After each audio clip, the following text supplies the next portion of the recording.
So hi, welcome to the Noise Podcast. I'm Shane. I'm Glory. And we're here with Jackie. And Brad. And we're Better Love. And we have some questions to say about the upcoming album, I Don't Want to Make It Hurt. So congrats on that, by the way. How do you feel about the response to the announcement so far? Oh, thank you. It's been really exciting. It's one of those things where, like, I don't know, we spent a lot of time, like, really kind of preparing this album, and it's really exciting to see that all, like, coming out into the world now. I don't know, and the response has been really great so far. So we're really excited. Yeah. I think we've all been musicians for a long time, and this is the first time we've actually done a full release. So everyone's really excited for us, and it's just hoping that there's a lot of good to come. Hell yeah. The album rocks. Oh yeah. Thank you. Of course. So is there any meaning behind the album title or cover art? Yeah. Okay, I'm gonna is. jump in on that because it's the album. We were title. talking about this like right before this too. So. Yeah.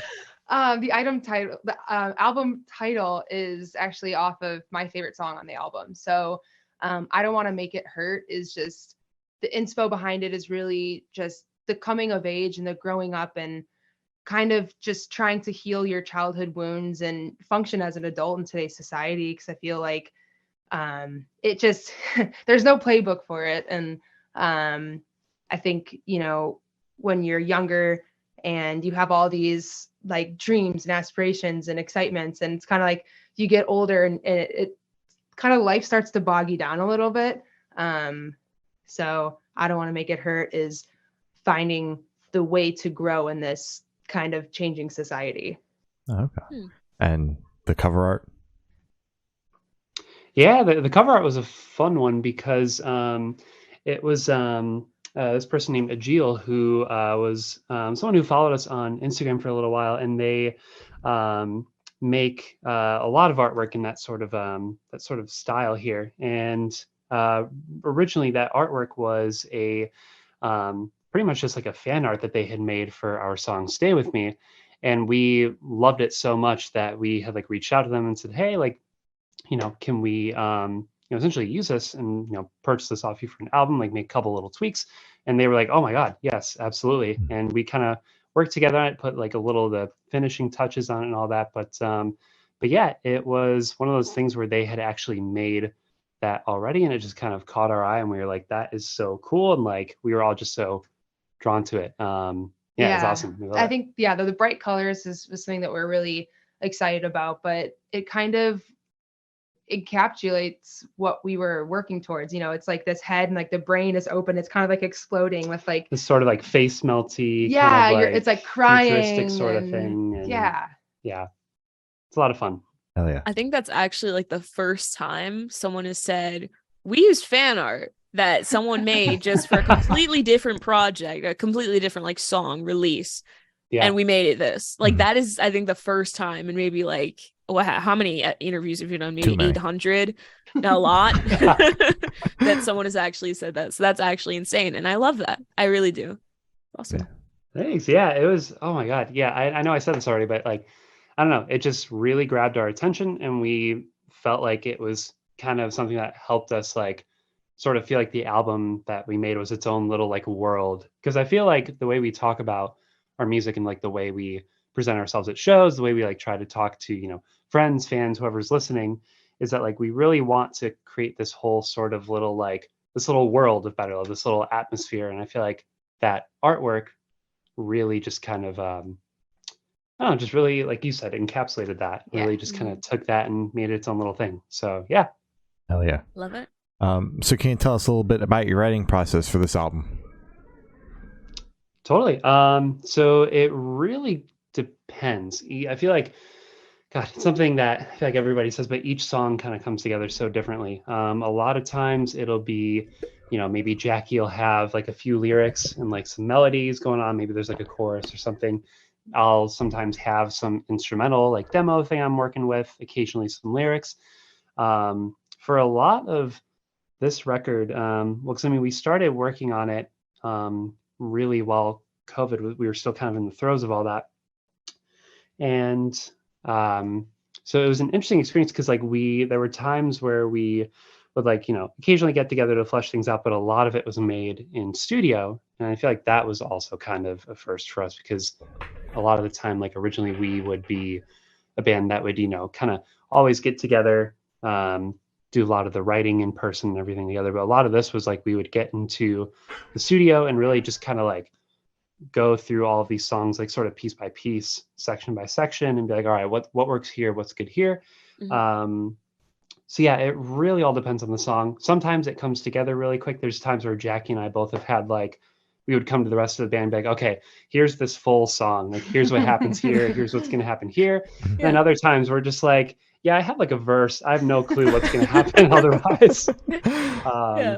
So yeah, it's really dynamic. So it's kind of unpredictable, to be honest. Yeah. I don't know if you have any thoughts on it. I'll say this is the first time we also kind of worked with James as like a true producer.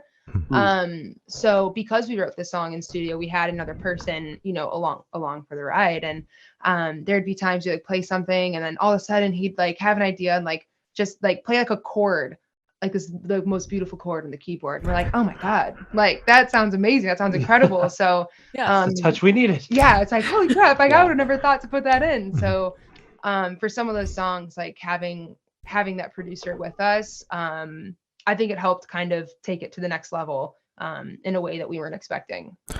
So you guys are talking like this is the first time you've kind of written in the studio. Was there any sort of pressure that came with that? Like down to the wire kind of feeling? Occasionally, I think at first, I mean, because it's so crazy because we were in the middle of, we were just wrapping up making this record when we had signed with Secret Friends. And so throughout it, like, I think we put some like amount of pressure on ourselves at some point to get it done by a certain time. But really with our process, we sort of quickly learned it just kind of became this thing of like, okay, like we really need to like just kind of let these songs become what they're going to be and let that take the time that it needs. I think we, at a certain point, like obviously we were just like, all right, let's like get this done. Let's knock it out. Let's put it out.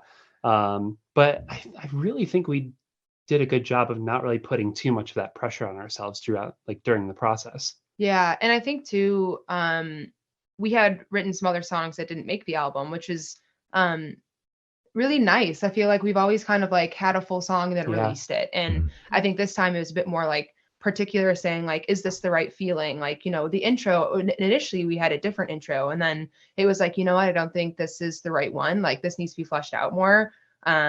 Here's another idea that we can bring to fruition. And then it ended up being like a really great start to the album. And there were like other songs that we like absolutely loved, but when we listened to the album front to back, it was like, it doesn't make sense to put it here. So we really wanted to create something that not only we were like really proud of, but something that like felt like it really was like our next step as musicians, our next step as Better Love. Yeah, that makes sense. Love that. So what song off this album took longest to write, and which one is each of your own personal favorite? Oh, that's a good one. Which one took the longest to write? I'm like trying to think of all these through my head. I Don't Want to Make It Hurt. Think so? Yeah. We tracked that one like 3 years ago at your house and it sounded awful. Oh my God, 3 years ago? Yeah, I don't think it was quite that long ago, but it was a couple years ago though. Like, so, oh man, which one took the long? So that's so crazy because so some of these songs, like they had like their early demo versions. Honestly, actually, I think the one that may have, actually, no, I can't say that because it didn't take the longest. I was going to say Talk, but I had started demoing that. That was like a song that started in like 2019, but I had pretty much finished like getting through most of it by like 2020. So Losing Myself.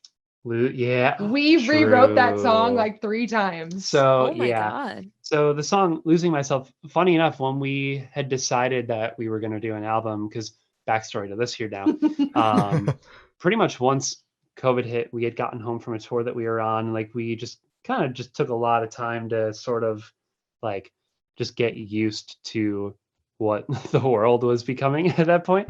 And it was like we didn't really do much through the rest of that year, but at the end of the year we were like, okay, what's something that like, we don't know what touring is going to look like, we don't really know what we're going to be doing for a while, so like what's something that we can do that we haven't done before. And we were like, fuck it, let's do an album. We haven't done a full length yet. And so the first idea that came about was a piano line, which became Losing Myself, which became that chord progression. And we went through a couple different versions of that up until the end of the album tracking. Because like we went through like 2 previous versions where we're like, we just couldn't quite find the groove for it. Like we had the chords, we had the lyrics, but like it just took a really long time to nail down like, okay, what's like the feeling of this when we put it into like a full band context. Yeah. And once that finally happened, it was incredible, but it was like the first idea that we had at the beginning of the record, which also came together as one of like the last 2 tracks that we actually finished for the album. So that one probably took the longest. It did. But I also loved that one too, because I remember when Brad wrote that initial like chord progression, that line, he was like, is this good? Like, is this something? And I was like, oh my God, absolutely. And we're like voice memoing back and forth with each other. Like, how does this melody sound? Like, what about these lyrics? So we were just like, just like that voice memo back and forth. Like, oh, I think this would sound really cool. I think this would sound really cool. And it was prime lockdown songwriting. Yeah, absolutely. Like it's super angsty. So I feel like that actually kind of comes through, like it being like the lockdown and kind of just like, has a little bit of that energy to it for sure. And favorites off the album. Oh yeah, favorites. I also think that's Losing Myself for me.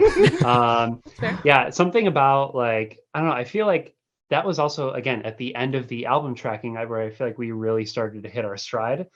And I was like, oh yeah, it took a few tries to get this one right, but now that it's right, it's good. And like, I don't know, I'm just so stoked every time I hear it, because I feel like it's also one of the more dynamic songs we have where, I mean, obviously it's not out yet, so no one else has really heard it, but like it does this thing where like the choruses are really big, but then it goes into a second verse that's really drawn back and like just a couple instruments and Jackie singing, and it does a lot of that stuff. We just got like a little bit like, I guess, experimental, if you can really use that word for a band like us, with like some things like that. But it was experimental in our tone. Like it wouldn't like necessarily go and say it's like an experimental song, but like when you think about like our backgrounds and what we've been like more familiar with writing and how we've kind of grown as musicians, I think this did take a bit of a different experience for us. So it was experiential for us, which is fun. It's cool. I like it. I also have a really fun like guitar solo thing that happens. Bridge, it's a super sick solo. We just ran a guitar through a tape machine. It was so fun. Awesome. But yeah, that's my favorite. I don't know, what's yours? Yeah, I mean, actually, I know what yours is. Yeah, it's like I don't want to make it hurt. So it's like that title track, that last track closes out the album. For me, I think that one just is my favorite because it draws an emotional response out of me when we play it. So it's like, I love all the songs. It is hard to choose a favorite because I think there's like different nuggets that like make each song really special to me. But that's like the only song that like when we play it, like there have been moments where I've like felt myself like close to tears, because it really is just like this growing up and like naming all of the hurt that you felt and like feeling kind of like desperate, like the bridge, they had like the lyrics really, it's an emotional one. It's like it gets me because like I'm gonna say them right now, but it's like the when I was younger I kept all my promises, now I just say nothing because I don't want to make it hurt. And like that second part when it's like when I fall down I just want to ask for help, but I just say nothing because I don't want to make it hurt. So it's just like it's like this desperation, this like kind of like loss, but you're like growing up. It's a really odd. It's like struggle to acknowledge like where you are now versus then, sort of a thing. Yeah. I still struggle with that. So I think that's why when we play that one, it like gets me. Absolutely. All right. So how'd the track list for the album come about? Did you guys write the opener be the opener, close to be a closer? Did you shuffle around and see what fits? What was that process like? Yeah, we definitely kind of shuffled around to see what fits. Once we had all of, well, there's a couple tracks that we knew once we had them where roughly they would sit in the album. Like we have the opening track, Healing. I think once we had that, we were like, oh yeah, that's what kicks this whole thing off. Like that's where it all starts. But otherwise with everything else, we just kind of shuffled it around because we had all the songs and we definitely took a little bit of time to like make a few different versions of the track listing, listen through, and be like, okay, what feels the best? And yeah, that's kind of just what we ended up landing on with, opening with Healing, closing with I Don't Want to Make It Hurt. Yeah. Makes sense. Perfect. So would you be able to tell us where your headspace is at while you're creating this record? Wow. Internal struggle for sure. I think it kind of like shows through the songs. We have a bit of everything, I don't think it's like necessarily like a one extreme theme throughout the whole thing, because it kind of experiences that like childhood loss, but then it experiences like loss of a friendship. And then it also goes through like finding love, but then it also goes through like the chaos of love. So it's like, I think it's, it's got a bit of a broad, just experience overall, I guess. And I think it's been that internal struggle of like trying to feel all the things and not really knowing like where you land. Cause it's like, you're finding this new love. You're super excited. Like it's fresh, it's sparking, but then you also have this like kind of demon over your shoulder, this like shadow, and you don't know how to balance the two. Yeah. And I feel like another thing for us when we were in the middle of like writing and recording all of this is obviously we'd never done a full length before. So this was a lot of us like figuring out what works for us, like what makes sense for what we want to do, like as far as like, the music we want to write. It's just a really big learning experience, and like this whole sort of journey to kind of find our stride. I know I said that earlier too, but maybe that's just going to be my my thing tonight. But yeah, that's really just kind of what it felt like. There was a lot happening, and we were just trying to sort of like, figure it out as we were going. So yeah, for sure. So how you recommend your fans to listen to this album for the first time? Should do in the car with friends and dark with headphones on? Is a workout album, party album? What do you personally recommend? Driving in your car, windows down, blasting it, and just like going night front drive. to back. Drive. You need to clear your head. You don't know what you need to listen to, and then you just listen to it all. Yeah, I'd say there's the occasional like you should have some friends in the car, like turn it up tracks, but yeah, it's a lot of that combined with exactly what you said, like night drive, you're by yourself, you need to clear your head, and you just have this going, and that's kind of it. Yeah. Absolutely Awesome. So this one should be super, super quick off the top of your heads. I want you guys to describe this album for new listeners in 3 words. 3 words each, 6 total, no more, no less. Oh man. I'd say nostalgic, bittersweet, and maybe a little bit existential at times. Wow. So yeah, nostalgic, bittersweet, existential. I'm going with that. Brad's got a vocabulary. I'm sitting here and I'm like, happy. Okay, that's not my word. I'm just kidding. I think growth is a big one. Curiosity. And power. All right. Damn. Nice. Perfect. I like that. Oh yeah. Love it. Yeah. Good job, guys. So that was the hardest question yet. Oh my god. So in that same train of thought, but with not as much pressure, is there a certain feeling or emotion you want listeners to have while going through the album? Yeah, absolutely. I think I just want like listeners to be able to embrace how these songs have fit into their journey. I don't think we want to create an album that is so specific where it only relates to us. I think in general, we're hoping that people can find things to connect to, and people can find things that that really makes them feel like they're seen and they're understood. And I feel like a big thing for us with our songwriting is overall just been like really not trying to write anyone's story, but more so to make something that makes people feel like they can take it and to apply it to what they're going through. Yeah. Right. So can you talk about any particularly challenging or standout moments from the creation of this album, positive or negative? Standout moments. I feel like the first one that comes to my mind is one that I'd already talked about earlier with losing myself. So I'm thinking of like another one. And I feel like, there were plenty of those. We had, moments of, again, just kind of figuring out what works. We had songs that didn't quite end up making the record either. As far as like a standout moment goes. God, I think for me, it's got to be just the vulnerability of not only putting this piece of work out, but like taking a decent amount of time to do so. And I think, when you write like when you write something, it's a piece of you. And I think, when we were wrapping up the album and we, it's like you listen to it like front to back and you're like super excited, but then like all of a sudden, like you kind of just get hit with a little bit of like fear. And it's like, will people receive this the way we were hoping? And like, will people like understand like where we've come from as people? And can people be kind to like, I don't know.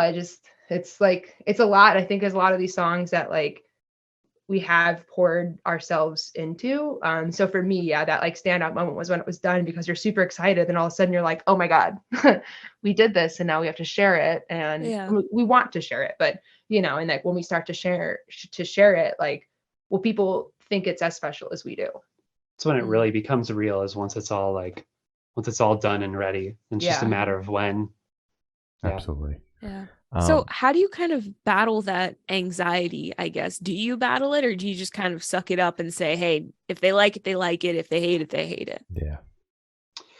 I think I can only speak for myself here, but I think I've definitely hit this point in, I guess, I don't know if my musicianhood is the word, but like you can't really control how people are going to respond to something. So it's one of those things where, for me, it's like, okay, we did this. I'm really proud that we did it. I'm really proud of what we made. If we put this out there and no one likes it, sure, okay. That's unfortunate, but also like at the end of the day, I think I have that sort of peace within me of knowing like, yeah, I did this with people that I love and we made something really cool. And if people don't respond to it well, like that's totally fine. Like, it's one of those things where you have to be able to kind of fulfill yourself in what you're doing.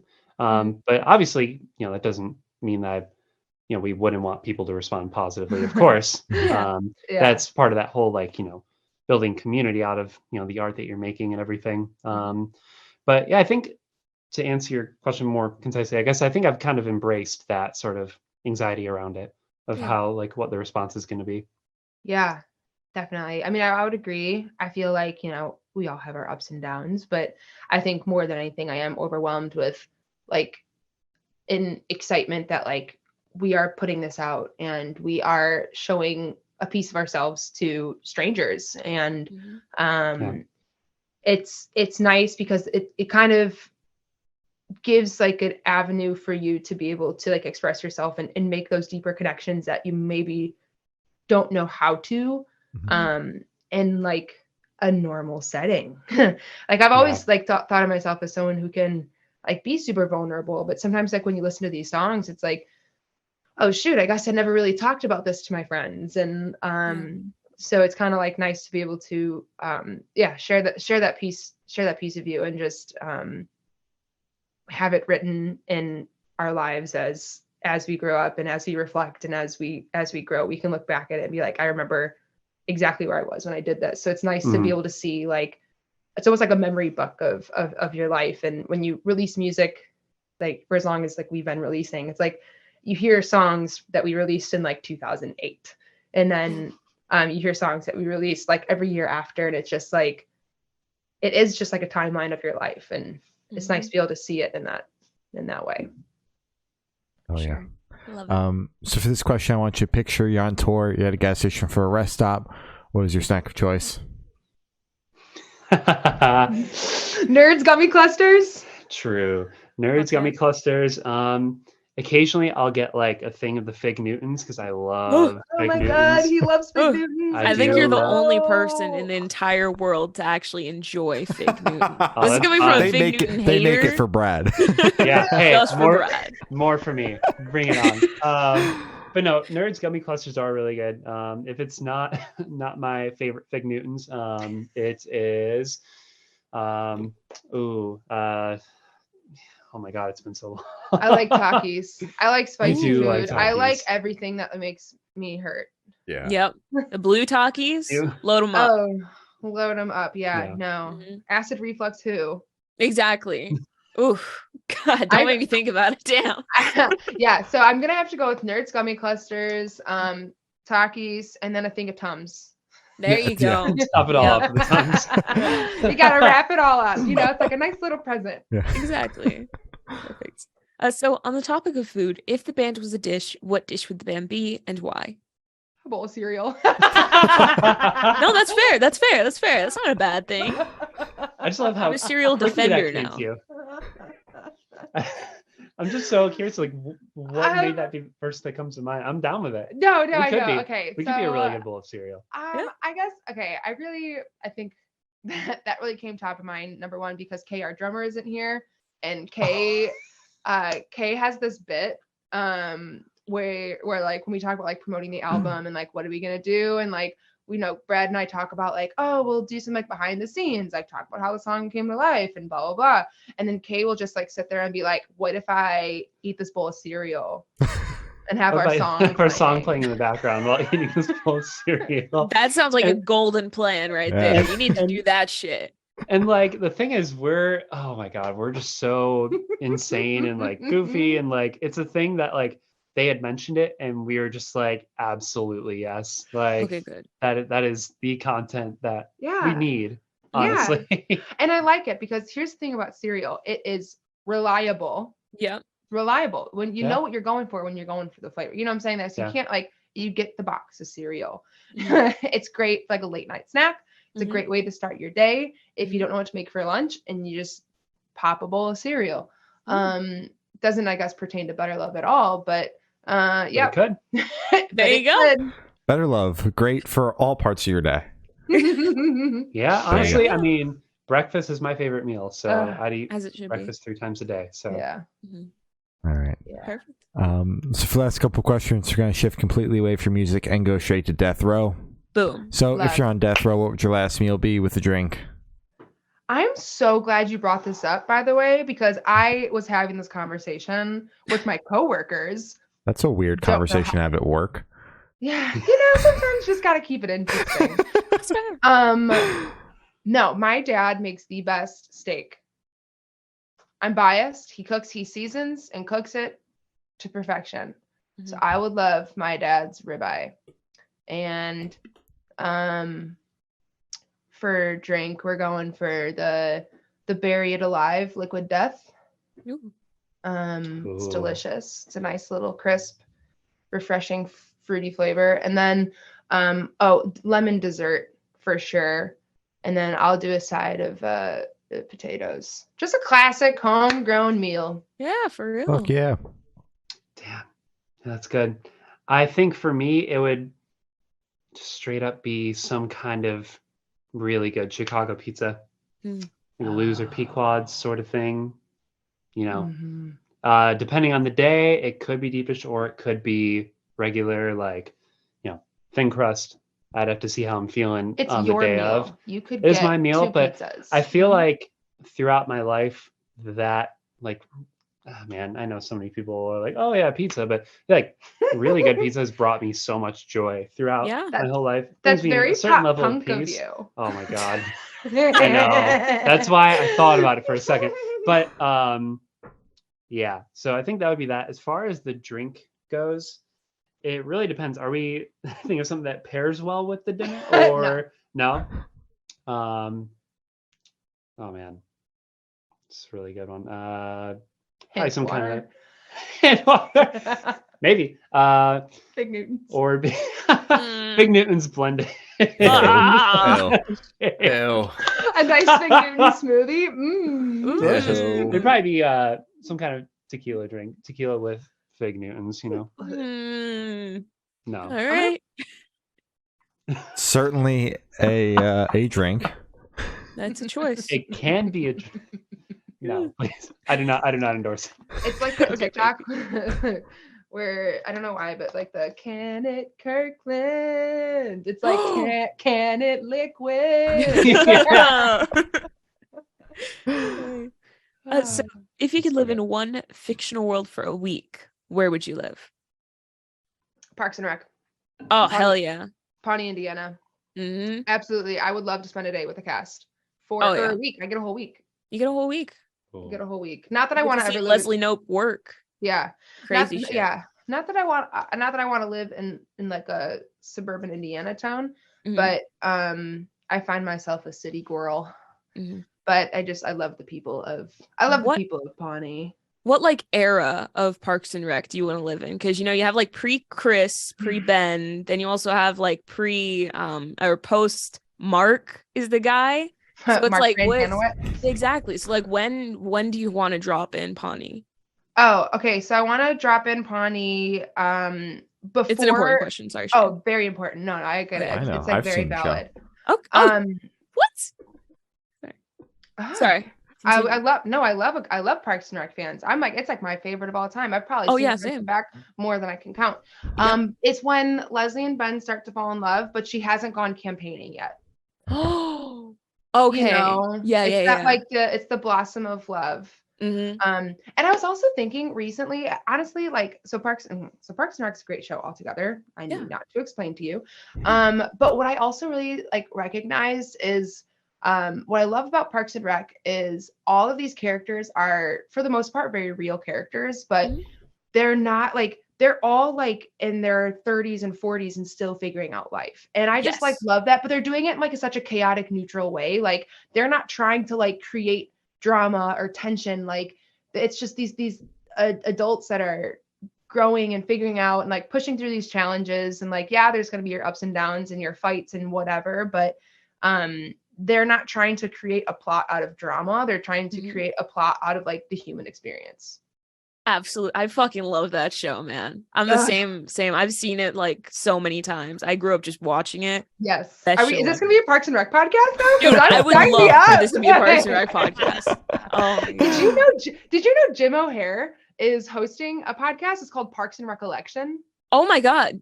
What? They're on season 4. It goes through every single episode of Parks and Rec. Front to back, and they talk through. Well, it starts out with Rob Lowe hosting it, but I love Rob Lowe.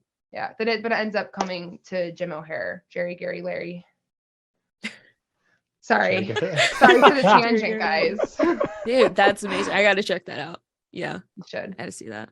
It's really for like the diehard fans because it's I wouldn't call it fast. Oh. Gotcha. Brad, yours. Anyways, Brad, what about Sorry, we got a little sidetracked. Oh no, that's okay. That's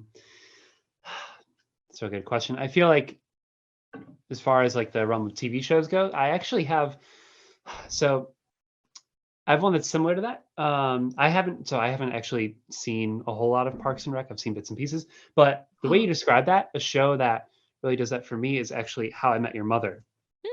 I feel very similar about that. It's about how like this group of people like going through this experience of like really just the human experience sort of thing, like trying to figure things out as they go.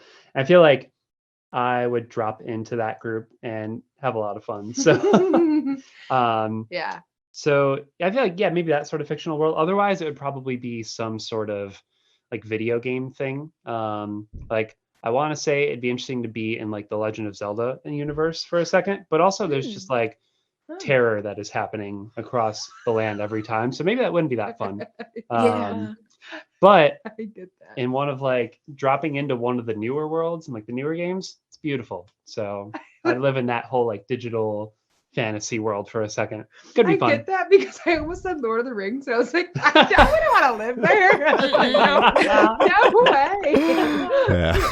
way. All right. So I have on investing. Last question. Every single person that we've spoken to has said that it is the most important question. What's your favorite color? Oh, I love a good like yellow, but not like a super bright yellow, like a burnt mustardy yellow. Okay, Ooh, I could rock with that. that's good. I feel like for me, it's just blue. Just about any shade of it's always been my favorite. Blue. Yeah, blue. Oh yeah. Blue? That's, All right. that is, I like that question. Yeah. Thank you. All right. Thank you. Well, as I said, that's all the questions we have today. Is there anything that you guys would like to plug? What would you like to plug? Well, Our new record is out on July 14th. I Don't Want to Make It Hurt. You can experience some joy, some sadness and grief, and everything in between. yeah. Thank you so much for listening, and we love you. Oh yeah. All right. Well, thank you for sounds, guys. It's been Jackie and Brad from Better Love, and we have been the Good Noise Podcast.